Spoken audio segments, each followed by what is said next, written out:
Ka International Day of Older Person ne kata kasingi jung kita men kikro. Habaro satla ka perthei la jorake ha sitarik unai risau man la usnam.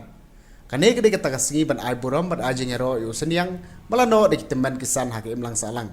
Hawas khasil si kane jing rake la penlong hasnong tunghor ya bala penia de office jung district social welfare officer ka West Khasil district. Ha ke kasingi la don langru ikong M Kharbi district social welfare officer ba KP Pangnyang, MLA bat MDC berem jong Karamra Jirngam constituency, Dr. W Sutenga, ba G Marngar, advocate naga District Legal Service Authority, kong A Marwing, lady supervisor, ki teman ki kru ki besong basa ketika than bat kiwe. Ikong MA Kharbi haba ajingkran naga tega singi ila mait pang halor ko old age pension scheme nega taga bai bam naga bantai ki teman balapalat repos nam. Iong baka nega dega taga singi bakar pang jugi teman ki kru ya kabala rakhe habaro setelah kepertai. Nak bentaban ai buram ke jingno senyang jungki hake imlang salang. Hake tek singi la yor ke jingkran na uba G Marngar, advocate jong ka DLSA, UMLA barem karambrai ba ke pipang nyang bat kiwe.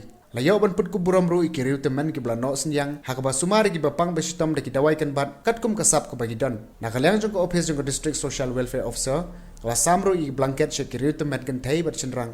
Kom ke jing ai sengobhan na bentaga jing rakhe ke tegasngi ke bakarpang. Dementas ni 10 tarik Oktober na do nang ni syakmat pin kan mau ba 10 tarik Oktober manus nam tade kata kasngi ka ba ka berthai hi borok ko way international ka wor undai tang ka jala joni undai tang ka nation joni ka India joni re ka berthai borok shitenduk ka rakhe ba pendan burong ya ki tadi teman ki grow bagi mo bandru post nam